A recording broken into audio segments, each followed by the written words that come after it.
Viewers, আমার জীবনের প্রথম ফার্স্ট ব্লগ ভিডিও। আশা করি সকলেই পাশে থাকবেন।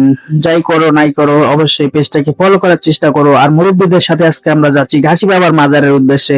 সেই জায়গাতে কি কি ধরনের দর্শনীয় স্থান আছে সেই জিনিস তোমাদের দেখানোর চেষ্টা করব। আমরা এখন বর্তমান সিংড়া বাজার পার হয়ে যাচ্ছি চরণ বিলের মাঝখান দিয়ে। অনেকগুলো গরু দেখতে পাচ্ছ, অনেকগুলো সুন্দর জায়গা। ভিউয়ার অ্যাঙ্গেলটি না আসলে দেখতেই পারবা না সেরকম ভাবে। সামনে গেটের সামনে আমরা চলে এসেছি অনেকখানি। এটা হচ্ছে 2য় নাম্বার গেট। এখান থেকে প্রায় 1 কিলো দূরে এখন সামনে যেটা পড়লো সেটা হচ্ছে শ্মশান ঘাট, যেখানে হিন্দুদেরকে পোড়ানো হয় আর কি। আর এই যে একো যে নদীটা দেখতেছো, এই নদীর পাশ ঘেঁষেই সামনে হচ্ছে ঘাসি বাবার মাজার। অনেকে ঘুড়ি কিনে নিয়ে যাচ্ছে, ঘুড়ি উড়ানোর মজাটা আলাদা। এটা শৈশবকালে সবাই করে থাকে, এখন আমরা হয়তো বড় হয়ে গেছি যার কারণে করতে পারি না। তো আর আমাদের গাড়িটি এখন বর্তমান গ্রেস করা হচ্ছে। গ্রেজে আমাদের যে ভুলটি হয়েছে, সামনের গ্রেজটিতে 50 টাকা দিয়ে গ্রেস করলাম। আমরা আসতে না আসতেই ঠকে গেলাম। সামনের গ্যারেজে 30 টাকা করে আমাদেরকে ভগা দিয়ে এবং বকাস মেরে আমাদের থেকে 50 টাকা গ্যারেজ ভাড়া নিয়ে নিল। আমরা সামনের গেটের সামনে দেখতে পাচ্তেছো, এটাই হচ্ছে প্রধান সেই ঘাসি বাবার গেট। এখান দিয়ে প্রবেশ করতে হয় সেই দর্শনীয় স্থানে। তোমাদেরকে দেখানোর চেষ্টা করতেছি, এখানে অনেক মানুষের সমাগম। না আসলে বুঝতেই পারবে না এখানে এত মানুষ কেন আসে, সেটা কিন্তু আমিও জানি না। সামনেই দেখতে পাচ্ছিস যে 3টি লোক দাঁড়িয়ে রয়েছে, সেখানে আমার মামা আছে এবং ভাই আছে এবং খালু। তাদেরকে একসঙ্গে যাওয়ার জন্য আমার জন্য দাঁড়িয়ে রয়েছে। চলুন সবাই একসঙ্গে দেখার চেষ্টা করি। সামনে যে জায়গাটি দেখতে পাচ্ছেন সেটি হচ্ছে পুলিশ ক্যাম্প। এখানে আইন শৃঙ্খলা বাহিনীর হয়তোবা কোনো ধরনের দুর্ঘটনা ঘটার আগেই তারা নিয়ন্ত্রণ করে থাকে।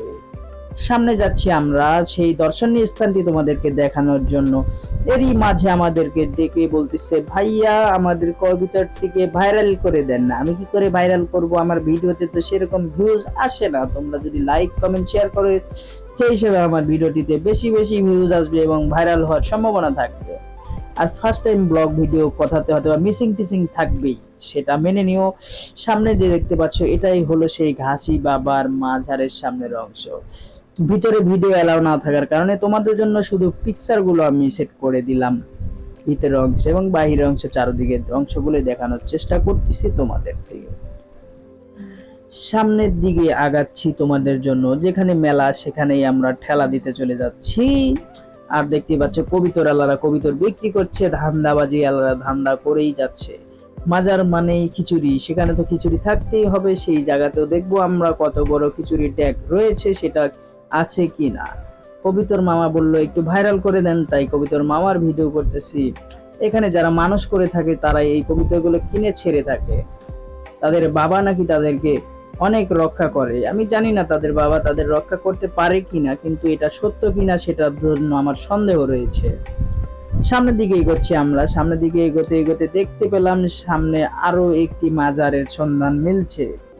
সামনের দিকে আরো একটি মাজার রয়েছে, সেটি তোমাদেরকে জুম করে দেখানোর চেষ্টা করব। এটি সম্ভবত ঘাসি বাবার যেই খতিব বা যাকে বলা হয় খাদেম, তাহার কবর হয়তোবা। আমি সঠিকভাবে জানি না, আজকে প্রথম আসছি, তার কারণে তোমরা ভুল হয়ে থাকলে কমেন্টের মাধ্যমে জানাবে। যে দিকে দেখছো সেটা অবশ্যই কমেন্টের মাধ্যমে জানাবে। তোমরা এসেছো কিনা সেটাও কমেন্টে জানাবে। এখানে দেখতে পাচ্ছি তাল গাছ। তাল গাছের গোড়ার মধ্যে অনেকগুলো চুল আর কলা পাতার ভেলার মধ্যে করে নিয়ে এসে তারা কিরকম জানি মাটি খাচ্ছে, সেটা আমি আর ভিডিও করতে পারলাম না, হয়তো ভিডিও করতে দিল না আমাকে, সেরকম ভাবে এক ভাই নিষেধ করলো। আর মাজার মানেই তো খিচুড়ি, খিচুড়ি যদি না হয় তাহলে কি মাজার হয়? এই যে চলে গেল খিচুড়ির গাবলা এবং সসমিন, সেটা হয়তোবা আমাদের জন্য বাজেট করা হয়নি, তারা তাদের জন্যই বাজেট করেছে। আমরা মেলার উদ্দেশ্যে সামনের দিকে এগোচ্ছি। গুড়ি নিয়ে একটি ছেলে দেখতেই পাচ্ছ যাচ্ছে অনেক আনন্দে। আমরাও মেলাতে ঠেলা ঠেলি করে সামনের দিকে এগোচ্ছি। ঠেলা ঠেলি করার পর অনেকখানি ফাঁকা পেয়ে গেলাম। এখন দেখছি লটারির জায়গা, যেখানে মানুষ 10 জন কিনে 1 জন পায় আর 1 জন হাসে 10 জন কাঁদে। আমরা এই জিনিসগুলো পছন্দ করি না, তারপরেও দেখানোর চেষ্টা করতেছি তোমাদের দেখানোর উদ্দেশ্যে। আজকের ভিডিওটি এতটুকুই, এখানে শেষ করছি। আশা করি নতুন ভিডিও তাই অনেক ভুলভ্রান্তি হয়ে থাকতে পারে, অবশ্যই ভুলের চোখে দেখবেন। আর নতুন হয়ে থাকলে পেজটাকে ফলো করবেন। আর কোথাকার ব্লগ দেখতে চান সেটাও বলবেন। সম্পূর্ণ ভিডিওটি দেখার জন্য ধন্যবাদ সবাইকে।